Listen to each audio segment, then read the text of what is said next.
दे चल। अरे इधर ये आईडी नीचे रखो। 2 दिनों पहले बिहार और यूपी में जो कुछ भी हुआ उसे सभी ने देखा। रेलवे भर्ती बोर्ड की नाकारा कार्यशैली और अचानक परीक्षा में किए गए बदलाव से परीक्षार्थी भड़क गए। रेलवे बोर्ड के खिलाफ नारेबाजी शुरू हुई, फिर रेलवे ट्रैक रोके गए, पुलिस ने बल प्रयोग किया और इतना किया कि बेतों की बरतें परीक्षार्थियों के बदन पर उभर आईं। देखते ही देखते यूपी के इलाहाबाद, बिहार के पटना सहित कई जगह पुलिसिया बर्बरता का नजारा आम हो गया। लेकिन इन सब का असल जिम्मेदार कौन है? छात्रों के भविष्य के साथ खिलवाड़ करने वाला दरिंदा आखिर है कौन? रेलवे ने परीक्षा क्यों स्थगित की? इससे पहले रेलवे ने क्या कहा था? कमेटी में सिर्फ रेलवे के ही अधिकारी क्यों रखे गए? यह सब ऐसे सवाल हैं जिनका उठना लाजमी भी और जरूरी भी। दरअसल रेलवे भर्ती बोर्ड के गैर तकनीकी लोकप्रिय श्रेणियों की आरआरबी एनटीपीसी परीक्षा के पहले चरण के रिजल्ट से यूपी और बिहार के छात्र नाराज हैं। अब रेलवे ने 5 सदस्यीय समिति का गठन किया है जो आरआरबी एनटीपीसी और लेवल 1 की परीक्षा में पास हुए और फेल हुए छात्रों से बात कर अपनी रिपोर्ट मंत्रालय को सौंपेगी। ये जांच पहले चरण के रिजल्ट तैयार करने के तरीकों के बारे में होगी। हालांकि यह साफ कहा गया है कि इस परीक्षा में पास छात्रों की लिस्ट में कोई बदलाव नहीं होगा। इसके अलावा लेवल 1 की परीक्षा में पहले चरण के नतीजों के बाद दूसरे चरण की परीक्षा पर भी कमेटी अपना सुझाव देगी। लेकिन कमेटी की रिपोर्ट आने तक 15 फरवरी 2022 को होने वाली दूसरे चरण की परीक्षा और 23 फरवरी 2022 को होने वाली परीक्षा की तारीख आगे बढ़ा दी गई है। इससे पहले रेल मंत्रालय ने मंगलवार को कहा था कि रिजल्ट को लेकर हंगामा करने वाले छात्रों की पहचान वीडियो रिकॉर्डिंग से की जाएगी और उन्हें कभी भी रेलवे में नौकरी नहीं दी जाएगी। तो रेलवे से यह पूछना चाहिए कि 3 वर्ष लटकी नौकरियों पर कौन सी भर्ती कर दी जो यह धमकी भरा लहजा रेल मंत्रालय अख्तियार कर रहा है। सोशल मीडिया पर कई वीडियो वायरल हैं जिनमें पुलिस छात्रों पर लाठीचार्ज करते देखी जा सकती है। इस बीच कई ऐसे सवाल हैं जिनके जवाब मिलना बाकी है। मसलन परीक्षा का रिजल्ट 14 जनवरी 2022 को घोषित हुआ, लेकिन प्रदर्शन 24 तारीख को उग्र क्यों हुआ? दरअसल देश भर में रेलवे में भर्ती के लिए 21 रेलवे रिक्रूटमेंट बोर्ड यानी आरआरबी हैं। इनका काम रेलवे में भर्ती से जुड़ी परीक्षाओं का आयोजन करना है। जिन परीक्षाओं को लेकर बिहार और उत्तर प्रदेश के छात्रों में रोष है वे 2 परीक्षाएं हैं जिनके बारे में छात्रों को जानकारी एक ही विज्ञापन के जरिए मिली थी। अब आगे की खबर देखने से पहले यह जान लीजिए कि रेलवे ने साल 2019 में ऐन चुनाव से पहले यानी लोकसभा चुनाव के वक्त एनटीपीसी के माध्यम से 35,308 पोस्टों की और ग्रुप डी के लिए लगभग 1,03,000 पोस्टों के लिए आवेदन मंगाया था। फरवरी मार्च में छात्रों ने फॉर्म भरा। अप्रैल मई में नई सरकार बन गई। जुलाई तक परीक्षा लेने की संभावित तारीख दी गई थी, लेकिन साल 2019 में परीक्षा नहीं ली गई। साल 2021 में परीक्षा हुई और साल 2022 में सीबीटी 1 एनटीपीसी का रिजल्ट जारी किया गया। अब रेल मंत्रालय के अतिरिक्त महानिदेशक और प्रवक्ता राजीव जैन के मुताबिक ये 2 परीक्षाएं हैं। पहली आरआरबी एनटीपीसी भर्ती परीक्षा यानी railway recruitment board non technical popular category परीक्षा। इस परीक्षा में अलग अलग पे ग्रेड पर करीब 35,000 नौकरियों के लिए वैकेंसी निकली थी।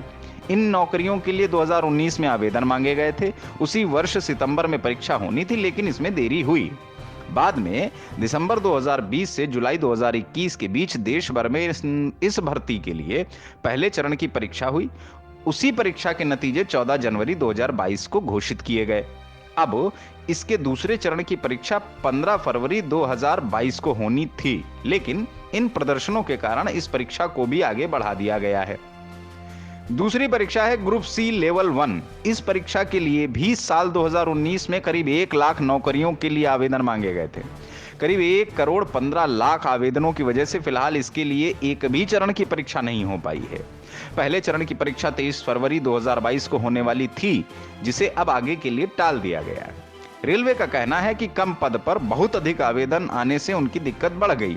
इस समस्या से निपटने के लिए रेलवे ने इस कैटेगरी की परीक्षा को 2 चरणों में करवाने का फैसला किया है। यानी इन्हीं आंकड़ों से यह साफ हो गया कि देश में बेरोजगारी कितनी है। अब एक बात और जान लीजिए, बिहार में आंदोलन कर रहे छात्रों का कोई भी संगठन नहीं है। उनका पक्ष कोचिंग चलाने वाले कुछ अध्यापक रख रहे हैं।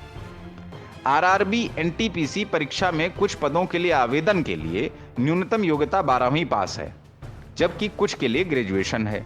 ये पद पे ग्रेड के हिसाब से अलग अलग लेवल में बांटे गए हैं।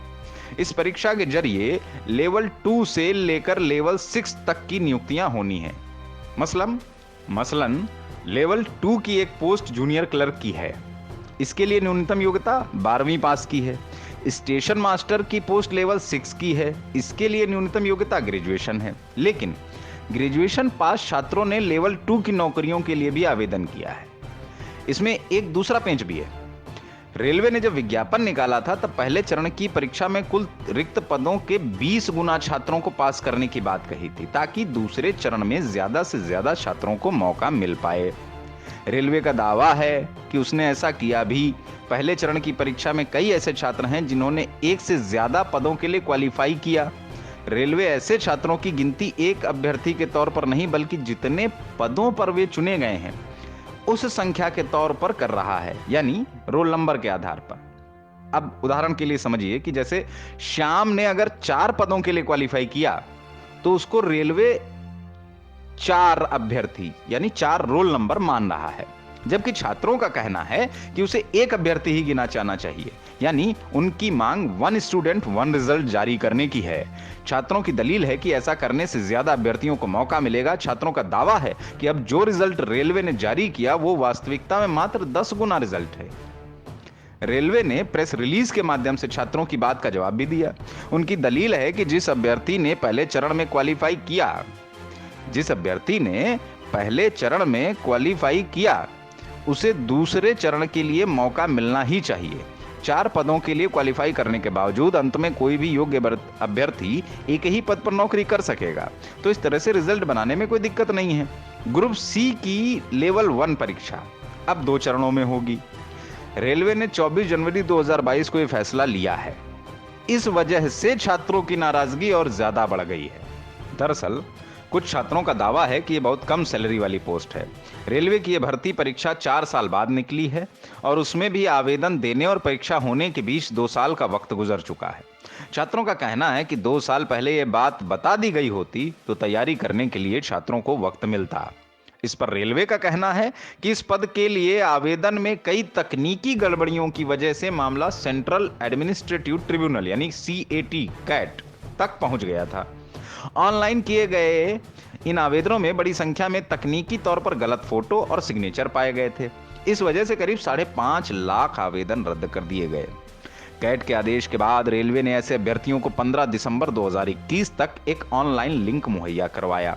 उसके बाद ही सफल आवेदकों की सूची फाइनल की गई और इनकी अब संख्या करीब 1 करोड़ 15 लाख है। रेलवे का कहना है कि अभ्यर्थियों की संख्या इतनी अधिक होने की वजह से परीक्षा 2 चरणों में करवाने के अलावा कोई दूसरा विकल्प नहीं बचा है। यह भी जान लीजिए कि यह परीक्षा राष्ट्रीय स्तर पर हुई थी, लेकिन बिहार यूपी में रेलवे की नौकरी का क्रेज ज्यादा है। यही वजह है कि इन्हीं 2 प्रदेशों में ज्यादा विरोध हो रहा है। बहरहाल छात्रों के प्रदर्शन की वजह से अब दोनों ही परीक्षाओं की तारीख आगे बढ़ा दी गई है और एक कमेटी का गठन किया गया है। छात्र अपनी शिकायतें और सुझाव कमेटी के सामने 16 फरवरी तक रख सकते हैं।